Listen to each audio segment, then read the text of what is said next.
This is a plane that measures its fuel in kilograms. In 1983, that one detail nearly killed 69 people at 41,000 feet.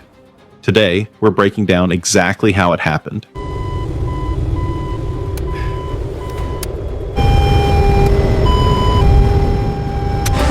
And how two pilots turned a 200-ton airliner into a glider to save every single person on board. If you're new here, hit subscribe, because we break down real aviation disasters like this one twice a week. Caution. Too low. Terrain. Whoop whoop. Pull up.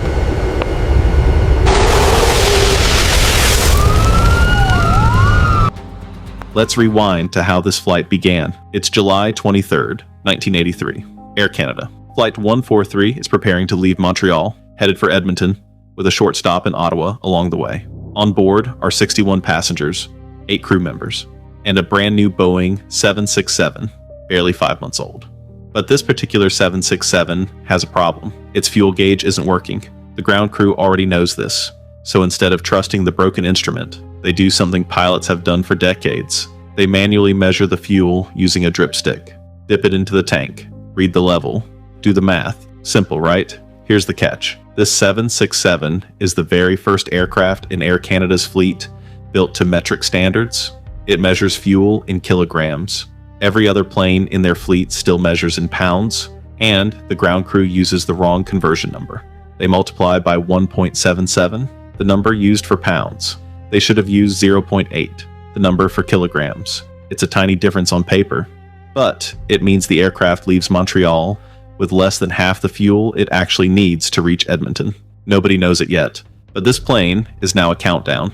Captain Robert Pearson takes the controls, alongside First Officer Maurice Quintal. Neither of them has any reason to doubt the numbers in front of them.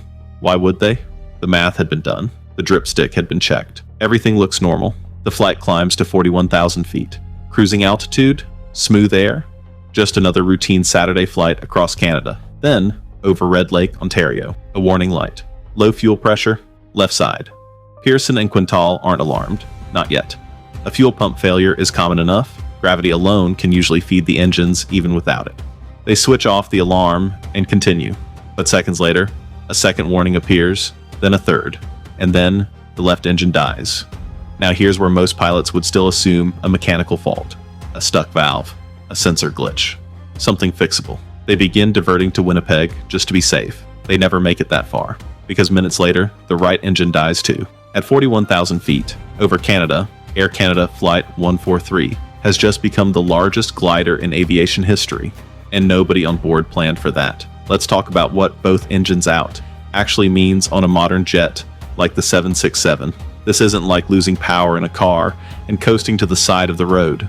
The 767 is what's called a glass cockpit aircraft. Almost everything the pilots see is electronic. And that electricity? It comes from the engines. With both engines dead, the plane loses its primary electrical system, its primary hydraulics. Most of the instruments on Pearson and Quintal's panel simply go dark. Thankfully, engineers had planned for this. Sort of. The 767 has a backup system called a ram air turbine, a small propeller that drops out of the fuselage and spins using the plane's forward motion, generating just enough emergency power to keep basic controls alive. It's not much, but it's something.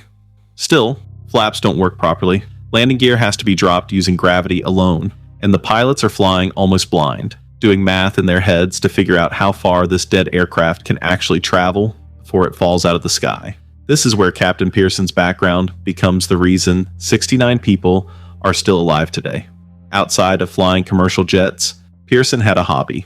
He flew gliders, small engineless aircraft that rely purely on airflow and pilot skill to stay airborne. It's a completely different way of flying, reading the air, managing descent rate, stretching every foot of altitude into distance. Nobody designs a 767 to be flown like a glider, but right now, that's exactly what Pearson has to do. Meanwhile, First Officer Quintal is doing something just as critical. He remembers a small, mostly abandoned airfield nearby, a former Royal Canadian Air Force base at a town called Gimli. It's closer than Winnipeg, maybe close enough. They change course, toward Gimli, toward the only chance they have. Here's the twist nobody on that flight deck could have predicted. That old Air Force runway, it isn't just sitting empty anymore. It's been converted into Gimli Motorsports Park, a racetrack. And on this particular Saturday, it's hosting a race day. Cars, campers, families, kids on bicycles, all spread across the exact strip of asphalt this powerless 767 is now gliding toward. Nobody down there hears it coming. No engines means no warning. Pearson lines up the approach using pure instinct and glider technique, judging speed, angle, and descent with almost none of his usual instruments. As the runway comes into view, he realizes he's coming in too high, too fast.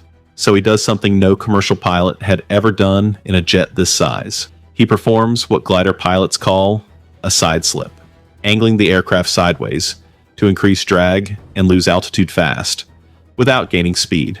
It's a maneuver built for two-seater training aircraft, not a 200,000-pound airliner. It works. The wheels touch down. Without hydraulic power, Pearson has to brake manually, hard. 2 tires blow out from the force. The nose gear, not fully locked because of the power loss, collapses, and the nose of the aircraft scrapes along the ground, sending sparks flying into the air ahead of stunned race spectators. The plane finally grinds to a stop, just short of the crowd. For a moment, silence. Then passengers begin to cheer. Every single person on board survives. 10 people sustain minor injuries during the evacuation. Nobody on the ground is hurt. The aircraft itself is repaired within days and stays in service for another 25 years. It earns a name that sticks forever, the Gimli Glider. So how does an airline let something like this happen in the first place? The investigation that followed didn't just blame one bad calculation. It found a structural gap. Older aircraft flew with a third crew member, a flight engineer, whose job included managing fuel calculations. When Air Canada introduced the 767, that role was eliminated to save cost, since the aircraft was designed for a 2-pilot crew.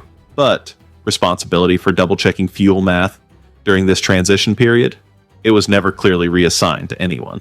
Add to that, a fleet still learning to switch from imperial to metric measurements, mismatched conversion charts, and a malfunctioning fuel gauge nobody had urgently fixed. And you get a system with multiple small cracks, all lining up at once. After Gimli, Air Canada overhauled its procedures. Fuel calculations got clear ownership. Metric training became mandatory fleet-wide. Cross-checking protocols were tightened, so a single manual math error could never again go unverified.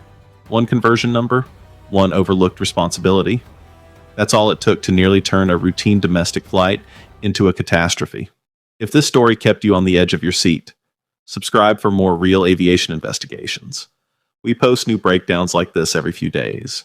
And trust me, some of these stories are even wilder than this one.